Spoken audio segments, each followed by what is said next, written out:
본문은 다니엘에 관한 말씀입니다. 그는 이스라엘 백성이 바벨론의 포로로 끌려갈 때 함께 잡혀간 청년이었습니다.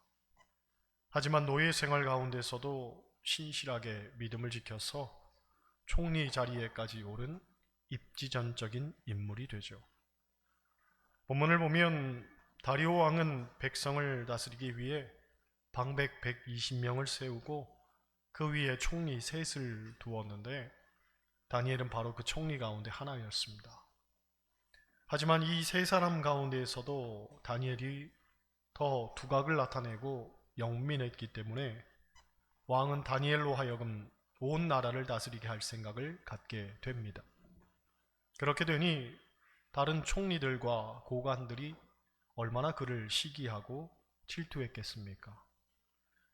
하지만 그에게서 고발할 근거를 찾고자 해도 다니엘의 삶이 너무 깨끗해서 아무 근거, 아무 허물도 발견하지 못했다고 합니다. 여러분, 우리 속담에 털어서 먼지 안 나는 사람 없다는 말이 있습니다. 즉 누구나 흠이 있기 마련이라는 거죠. 더구나 정치하는 사람에게는 적들의 권모술수가 이루 말할 수가 없습니다. 그래서 작정하고 흠을 찾아내려고 하면 못 찾을 수가 없죠. 우리가 알듯 정치는 없는 것도 만들어내는 것이 일상입니다. 그런데 다니엘에게서는 아무 흠도 허물도 찾을 수 없었다고 하니 그가 얼마나 깨끗한 삶을 살았는지는 우리가 미루어 짐작해 볼 수가 있습니다. 게다가 그의 존재감을 더욱 두드러지게 하는 자료는 다니엘이 느부갓네살, 벨사살, 고레스, 다리오 등 네 왕이 통치할 때 거듭해서 총리로 일한 사람이었다는 거죠. 총리로 한 번 등용되기도 어려운 일인데 왕이 4번 바뀔 때에도, 즉 정권이 계속 바뀌는데도 다니엘은 여전히 그 자리를 지켰다는 것은 그의 삶이 어떠했는가를 우리로 하여금 능히 짐작해 하는 부분입니다. 하지만 안타까운 것은 시기와 질투의 단계가 넘어서면 그 다음에는 음모와 술수의 세계가 펼쳐진다는 겁니다. 곧 다니엘이 워낙 결백하고 온전한 인격을 갖고 있었기 때문에 아무도 책잡을 수 없으니 결국 음모의 계책이 꾸며지게 됩니다. 평소 다니엘은 하나님을 섬기고 하나님께 기도하는 사람이니 적들은 바로 그것을 이용해야겠다고 생각을 한 거죠. 그래서 그들은 다리오 왕에게 충성을 가장한 조서를 올립니다. 그 조서의 내용은 앞으로 30일 동안 누구를 막론하고 왕 이외의 다른 신에게나 혹은 사람에게 무엇을 구하는 자가 있으면 가차없이 잡아다가 사자굴에 넣도록 하는 것이었습니다. 이 조서를 받아든 다리오 왕은 흡족해 했죠. 왜냐하면 자신의 통치의 절대성을 확인하는 일이라고 생각했기 때문입니다. 그래서 조서에 도장을 찍어 금령을 내립니다. 즉 온 나라에 공표를 한 겁니다. 이런 상황에서 다니엘이 취한 행동이 바로 오늘 본문 말씀입니다. 10절 다시 한번 보겠습니다. 다니엘이 이 조서에 왕의 도장이 찍힌 것을 알고도 자기 집에 돌아가서는 윗방에 올라가 예루살렘으로 향한 창문을 열고 전에 하던 대로 하루 3번씩 무릎을 꿇고 기도하며 그의 하나님께 감사하였더라. 아멘. 여러분, 다니엘은 이 조서가 누구를 타깃으로 삼았는지 분명히 알았을 겁니다. 그러하기에 얼마든지 조서에 대한 파회법을 강구할 수도 있었습니다. 무슨 말이냐면 조서에는 30일이라는 기한이 분명히 명시되어 있었습니다. 그렇다면 30일만 잘 버티면 되는 문제였습니다. 생각해 보세요. 늘 기도하는 것이 다니엘의 습관이긴 하지만 당장 목숨이 걸린 일인데 30일, 길어야 한 달입니다. 그 정도 쉰다고 세상이 무너지는 것은 아닐 겁니다. 우리가 주변에서 그런 이야기를 종종 듣습니다. 고3 입시생을 둔 부모가 자녀에게 대학 입학할 때까지만 교회를 쉬어 그런다는 거죠. 어쩌면 여기 계신 분들 중에도 자녀에게 그런 말을 했던 기억이 있을지 모르겠습니다. 여러분, 부모가 자녀에게 왜 그런 말을 합니까? 그것은 입시가 인생에 있어서 가장 중요한 문제이고 신앙생활은 평생 하는 것이기 때문에 몇 달 혹은 1년 정도 쉰다고 뭐 대단한 의미를 갖겠냐는 거죠. 다니엘의 입장에서 보면 충분히 똑같을 수 있었습니다. 그까짓 것 한 달입니다.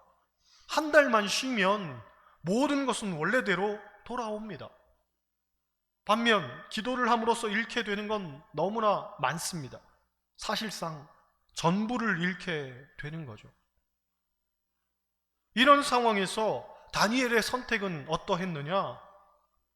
오늘 말씀 보면 오히려 창문을 열고 기도를 합니다. 여러분, 이것은 자기의 믿음을 공개적으로 선언한 겁니다. 사실 숨어서 몰래 기도할 수도 있었습니다. 창문을 꼭 잠그고 기도할 수도 있었습니다.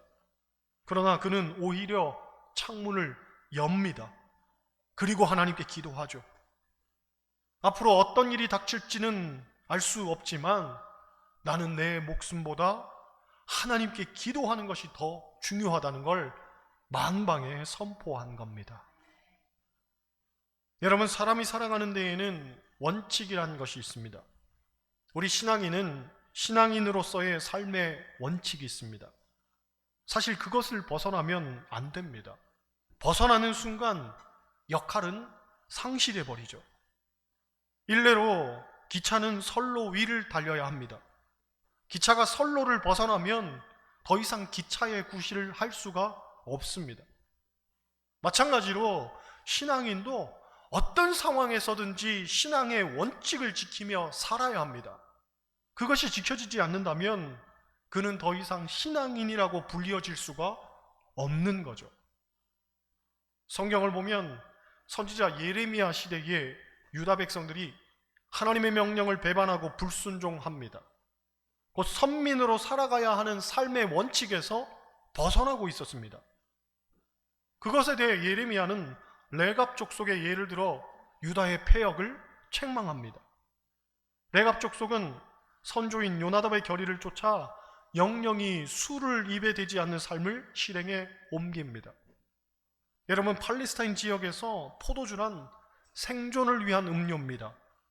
그럼에도 불구하고 레갑 족속은 그것마저도 입에 대지 않고자 하는 마치 나실인과 같은 절제된 삶을 추구했던 거죠. 바로 이 이야기를 하면서 예레미야는 원칙을 고수하려는 그들의 절제된 삶을 우리가 교훈으로 삼아야 한다고 외친 겁니다. 즉, 선민이라면 다른 삶을 선택할 수 있어야 한다는 거죠. 여러분, 한국인의 평균 음주량이 전 세계에서 수위를 다툰다고 합니다. 가난할 때 못 먹고 산 것이 술 문화에까지 영향을 미쳐서 외국 사람들은 술을 마실 때 눈으로 색깔을 보고 코로 향기를 맡고 혀로 음미하면서 조금씩 먹고 킵하는 데 반해 우리나라 사람들은 무조건 원샷에 부어라, 마셔라, 한 병 더, 두 병 더, 세 병 더 그렇게 먹습니다. 며칠 전 우리 교회에서 원로 장로의 모임이 있어서 식당을 갔는데 옆 테이블에 있던 사람들이 실컷 소주를 몇 병 마시더니 그 다음 하는 말이 2차? 2차 콜 하는 거죠. 어떤 교인들은 말하기를 성경에 술을 먹지 말라고 한 말씀이 어디냐고 합니다. 그런 분들은 성경을 안 읽어보신 분들입니다. 잠언 23장 29절 이하를 보면 이런 말씀이 있습니다. 재앙이 네게 있느뇨, 근심이 네게 있느뇨, 분쟁이 네게 있느뇨, 원망이 네게 있느뇨, 까닭없는 상처가 네게 있느뇨, 붉은 눈이 네게 있느뇨. 술에 잠긴 자에게 있고 혼합한 술을 구하러 다니는 자에게 있느니라. 포도주는 붉고 잔에서 번쩍이며 순하게 내려가나니 너는 그것을 보지도 말지어다. 그것이 마침내 뱀같이 물 것이요 독사같이 쏠 것이며 또 내 눈에는 괴이한 것이 보일 것이요 내 마음은 구부러진 말을 할 것이라. 그렇습니다. 우리가 그리스도인이라면 마땅히 절제된 삶을 살고 술을 멀리하며 살아야 됩니다. 그것이 신앙의 원칙 아니겠습니까? 몇 해 전 어떤 부부가 지인에게 교회를 소개받아서 우리 교회를 왔습니다. 그런데 설교를 듣다가 상처를 받았다고 합니다. 왜냐하면 그날 제가 술을 먹지 말라는 설교를 했는데 그게 불편했다는 거죠. 남편이 사업하는 분이었는데 사업을 하면서 어떻게 술을 안 먹을 수가 있냐는 거예요. 그리고 목사가 그것도 모르냐고 성도들의 삶을 이해하지 못하는 목사라면서 그분들이 딱 한 번 우리 교회를 나왔다가 다른 교회로 가버렸습니다. 아무리 곱씹어봐도 저는 그것을 이해할 수 없다고 말하는 그분들이 이해가 안 됩니다.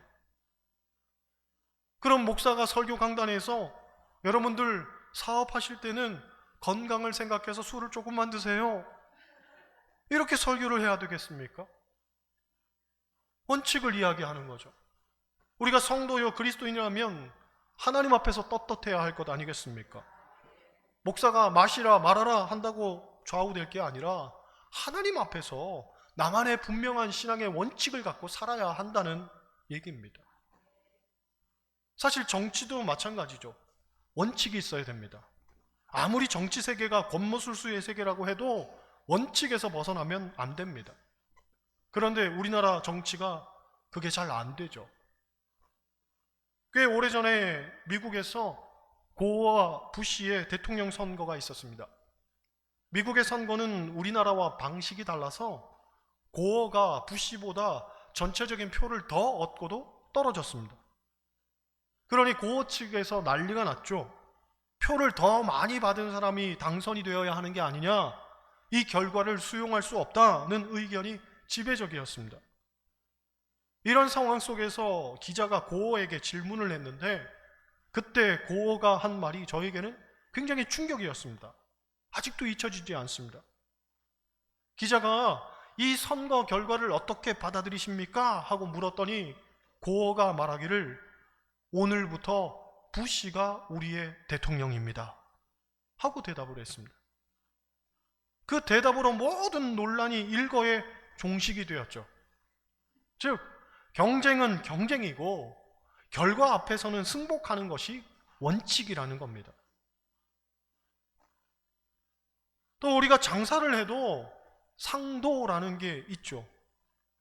최인호 씨가 쓴 상도라는 책이 있는데 예전에 이진용 씨가 주연을 맡아서 공전의 히트를 친 드라마 다들 기억하실 겁니다. 내용은 이렇습니다. 1800년대 순조 때 의주상인 임상옥이라는 사람이 있었는데 이 사람은 비천한 장돌뱅이에서 정상품의 고위 관직에까지 오르게 됩니다. 이 사람이 주장한 상도는 4가지입니다. 첫째, 성실함으로 손님을 대하라. 둘째, 신의를 가지고 사물을 접하라. 셋째, 의로서 이익을 얻으라. 넷째, 인을 바탕으로 하라. 그는 죽기 전 자기가 평생 모은 전 재산을 사회에 환원했던 우리나라 최초의 사람이 됩니다. 결국 자신은 마냥 돈만을 위한 장사꾼이 아니고 나름 원칙을 갖고 살았음을 몸소 보여준 거죠. 사실 그렇습니다. 장사도 마냥 돈을 많이 버는 게 능사가 아닙니다. 장사에도 원칙이 있어야 하는 거죠. 그런 면에서 거듭 말하지만 신앙인은 신앙인으로서의 원칙이 있어야 합니다. 충녕교회 원로 목사인 김창인 목사님의 간증입니다. 이분의 아버지가 4형제 가운데 셋째 아들로 유일하게 예수를 믿었다고 합니다. 그런데 그 예수 믿는 일로 인해 안 믿는 아버지와 형제들에게 많은 미움을 받게 됩니다. 특히 아버지는 예수 믿으면 제사 안 지낸다고 해서 유난히 미워했습니다. 그래서 아들들에게 재산을 상속할 때에 큰아들에게는 집과 논과 돈을 물려주었고 둘째에게는 논과 돈을 물려주었고 막내에게는 밭과 돈을 물려주었습니다.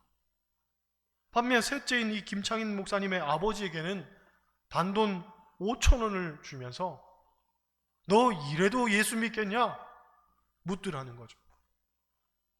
이분이 말하기를 저는 유산을 받지 못해도 예수 믿는 것은 포기 못합니다. 그랬더니 결국 단돈 5,000원을 유산으로 주더라는 거죠. 거의 빈손 들고 나온 거나 다름이 없었습니다. 하지만 많은 유산보다 예수가 중요하다고 생각했기 때문에 늘 하나님만 바라보면서 열심히 신앙생활하고 믿음으로 살았습니다. 그랬더니 나중에 다른 형제들보다 훨씬 더 복을 받고 그 후손들이 아주 귀하게 쓰임을 받더라는 거죠. 하나님께서 책임지더라는 겁니다. 그런 거죠. 신앙인은 신앙인의 원칙이 있어야 됩니다. 다니엘의 신앙의 원칙을 아주 분명하게 보여주는 구절이 10절 중반에 보면 전에 하던 대로 라는 말입니다. 전에 하던 대로. 곧 과거에 그랬듯이 현재도 그렇게 하는 것이고 또 지금 하는 것처럼 앞으로도 그렇게 할 것임을 우리는 이 본문을 통해서 엿볼 수가 있습니다. 다니엘은 죽을 줄 알고도 자기의 경건한 삶의 원칙을 굽히지 않았습니다. 비록 자기 운명이 억울하게 사자굴 속에 들어가 사자의 밥이 될지언정 하루에 3번씩 하나님 앞에 기도하는 것을 멈추지 않았습니다. 결국 사자굴에 그는 던져졌지만 하나님께서는 천사를 보내어 사자의 입을 봉하셨죠. 그리고 오히려 다니엘을 죽이려고 주모한 자들이 사자굴에 던져져 죽임을 당하고 맙니다. 그리고 다니엘서 6장 마지막 절을 보면 이런 말로 끝이 납니다. 28절입니다. 이 다니엘이 다리오 왕의 시대와 바사 사람 고레스 왕의 시대에 형통하였더라. 형통하였더라. 여기서 형통했다는 말은 아마 바사의 고레스 왕 때에도 총리로 기용이 되었다는 말이겠죠. 결국 다니엘의 위치는 더욱 견고해졌으며 이방 나라에서도 마음껏 하나님을 경외하고 예배할 수 있게 된 겁니다. 살다 보면 우리도 원칙을 지킬 것이냐 아니면 타협할 것이냐에 대해서 굉장히 갈등하게 되는 순간들이 찾아옵니다. 어떤 분들은 그 순간에 원칙을 택한 분들도 있고 어떤 분들은 그 순간에 타협을 택한 분들도 있었을 겁니다. 시간이 지나 지금 그때를 돌아보면 어떻습니까? 원칙을 지켰던 분들은 내가 원칙을 지키길 잘했구나 하고 생각하는 반면 타협을 택한 분들은 대부분 내가 왜 그랬을까 하고 후회하는 부분이 있을 겁니다. 아마 타협을 택한 분 중에 내가 타협하기를 잘했구나 하고 생각하는 분은 거의 없을 겁니다. 왜 이런 결과가 도출되는가에 대한 대답은 분명합니다. 앞서 말했듯 기차가 선로를 벗어나면 더 이상 기차가 아니듯 신앙인이 신앙의 원칙을 어기면 더 이상 신앙인이 아니기 때문입니다. 즉 우리는 양심의 가책과 더불어 죄 지음에 대한 불안으로 하나님 앞에서 떳떳하지 못하게 되는 거죠. 엄밀히 보면 다니엘은 하나님 앞에 떳떳하기를 선택했습니다. 그랬더니 하나님께서는 그의 삶을 만인 가운데 떳떳하게 만드셨죠. 그렇습니다. 그리스도인의 형통은 하나님이 보장해 주시는 형통입니다. 내 겉모술수로 잠깐은 사람들의 눈을 속이고 피할 수 있을지 모르겠지만 그러한 사람의 말로는 뻔합니다. 결국은 망하게 되어 있습니다. 세상에서도 망하지만 하나님 앞에서도 망하는 겁니다.